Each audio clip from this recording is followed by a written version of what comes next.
there was a protest in Enugu about this particular situation between landlords and tenants, with Enugu residents asking the government to come to her rescue. Well, we will be asking the government to come to a rescue, but this morning we're going to make sense of the situation, why it is the way that it is, and what exactly it is that we can do to change that state of affairs. With me this morning is Adobe Ike Esquire. She is a legal practitioner for 9 years now. She is LLB BLLMN from the UK. I don't know all of that, ma'am, but I'm sure you will help us make sense of that. You're welcome, ma'am. Thank you very much. Thank you for having me. Welcome. All right. This morning we are going to look at the landlord and tenant situation. Have you lived in Enugu for a while? Yes. So interestingly, I've lived here most of my life. All right. Except when I was briefly in the UK for my master's. Okay. So I'm very familiar with the landlord and tenancy law in Enugu State, because I'm coming from the perspective of both a landlord, being a landowner, and this is going to be absolutely good. being a landowner, and then also representing landlords and tenants as well. Oh, this is good. So, you have experience. Have you've lived in a rented apartment before? So, fortunately, or rather I will say, yes, fortunately, I will say that I have not. You haven't? Yes, because I've always lived with my parents. Okay. But the time I was a tenant was when I lived in Abuja, not here in Enugu State. Okay. So you have been at the receiving end of the tenant, right? Have you had a bad experience with landlords before, ever? Yes. So I would say the bad experience I had as a tenant would be when the landlord tried to restrict my use of the premises. Okay. So the landlord tried to tell me who could come and visit. Oh, I will get to that. Don't spill it yet. I have plans. Okay, we're going to get to that. Yes. Okay, so first of all, in Enugu, it has really become a problem. A serious problem, right? Let me explain. Now, the rent goes for the average rent the landlord is asking you is, let me say, 350,000. That's what his house costs. That's what he wants to take from you as rent. But now we have a problem, because he says to you 350 is mine, but now you get to pay a lawyer fee. You get to pay for management. You get to pay for caution. And then there's a new one. This one is trending presently in town. A sprinkle of you will have to buy some drinks and pepper soup as well. Trust me, it's a real thing. I'm not even joking right now. It's real. I've seen it. I've seen it on paper. It's something that's happening now. Now, this lawyer, you're going to pay him 100,000 according to the documents we've seen. 100,000. Then you pay management 100,000. Caution 100,000, and then this drink and this supposed dorime you're supposed to do will cost another 50. Now you have the rent for 350.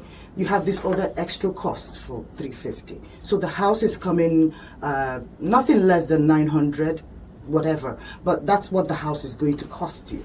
Now the average Enugu citizen understands this. It's a thing here. What I want to ask you from a tenant's perspective. First of all, whose lawyer are we paying for? You are a lawyer. Explain to us. So, with regards to that question, yes, it is the landlord's lawyer. Because in every type of agreement that we have, or any type of contract situation that we have, it is the person who has the most to lose that will bring the lawyer.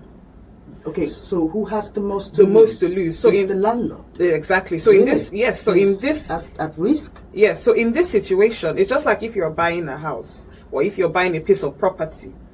You are the one that is entering into this agreement, not knowing if this person even has the capacity to sell. So ordinarily, it should be your lawyer that will draft the deed of assignment or any other type of deed of conveyance. So in this situation, in the landlord and tenancy law, it is the landlord that has a lot to lose because that is his house. Anything can happen in that house. So it is the landlord's lawyer that will be the one to draft the agreement. However, a tenant is at liberty to engage their own lawyer to review the said agreement. So if you go through the agreement and you see clauses that are unfavorable, then you have a right to object to that. However, you now run the risk of the landlord saying, I don't want any trouble with you. Okay, so wait a minute, Yes. wait a minute, let's get this. Now, the lawyer belongs to the landlord, right? Yes. Who is supposed to pay the lawyer?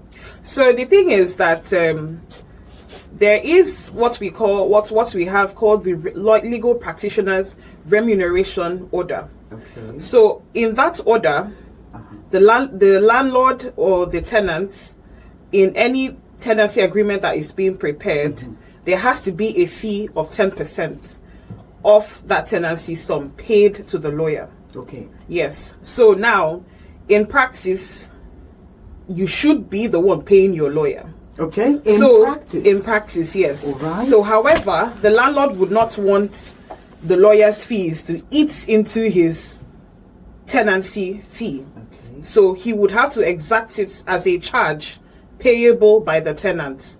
And like I said, everything is based on what is agreeable to both parties. So it's part of the landlord's cost, what the lawyer fee we are paying. It is part of the landlord's cost. How he goes about exacting that cost is a different matter entirely. Oh, okay. Okay. Because so they are in control of that particular sector. The Exactly. lawyer just expects his pay from the landlord, not necessarily the tenant. all the lawyer knows that he is going to be paid. Okay, that is it. So how the landlord raises the money, okay. It's entirely up to the landlord. I see how that happens. Anyways, if you are listening to the show, you know, of course, you are at liberty to join us. Drop your contributions, drop your comments, and your questions on our phone lines. You know the numbers that you would call to be a part of the show this morning, to be a part of what we're doing. Also, follow us on Facebook at Volt 104.3 FM, and you will also be able to join the conversation there. So we are paying the landlord so that he can pay his lawyer. Basically, yes. Basically. Now, do you think that the amount that the landlords are making the tenants pay do you think it's fair, since nobody can control that, like you just mentioned? So, because of the legal practitioner's remuneration order, there is a minimum fee that must be paid, which, like I said, is the 10%. Now, that is the minimum. Okay. So the parties are at liberty to fix, the lawyer and the landlord are at liberty to fix what the amount will be. However, I always try to be fair, and I think it's important for us to be fair, even as legal practitioners, because you have to consider how much is involved. If a tenant is paying 350,000 annually, and you're collecting 100,000, you know, it now boils down to what you think is fair, but you cannot go below the minimum prescribed by law, which is that 10%. Okay, so we are being overcharged from the look of things. No, I will get to what we can do about that, all right? You can help us. When we're done, you're going to prefer solution to some of these problems. That's the idea. Yes. After we've gone about it, try to make sense of it, So there's will help us to prefer solutions as well.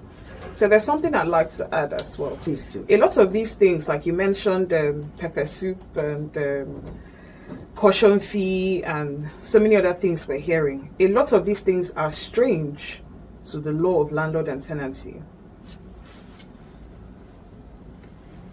So with that being said, I think it depends on a case-by-case analysis of what the courts will have to say about that.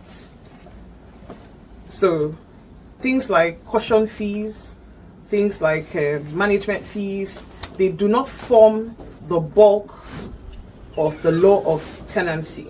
So some of these things are new introductions that we're seeing over the years. These were not problems, let's say about 10, 15 years ago. So some of these things are new introductions, and then I would be part of the people that would be saying no to some of these introductions because they are unfair, and I don't think that it should continue. Okay, so because most times I have been in that situation whereby I'm the one on the renting situation. I'm trying to rent an apartment. And then they bring these very exorbitant lawyer fees. And I said to myself, if I get to pay this lawyer this amount, that means he has to consult for me. You know, so, but the tenant doesn't have he cannot use this said lawyer that he has paid for. He cannot use the lawyer. So what I tell tenants is that a lawyer, even though he was retained by the landlord, he serves as a middle ground for both parties. Okay. So if the tenant has concerns or has issues about any clause, they are free to approach that lawyer and tell them, oh, this is what I think, or this is what I think should be here. Oh, let me give an example. This issue of length of notice to quit. Yes. You know, some people will complain, oh, I was just given 7 days, I was given a month, and yet I'm a yearly tenant. Okay. You can approach the lawyer and say, I don't think it's fair that I'll be given 7 days. Okay. Why don't I get a month? Why don't I get 2 months? Why don't I get 3 months?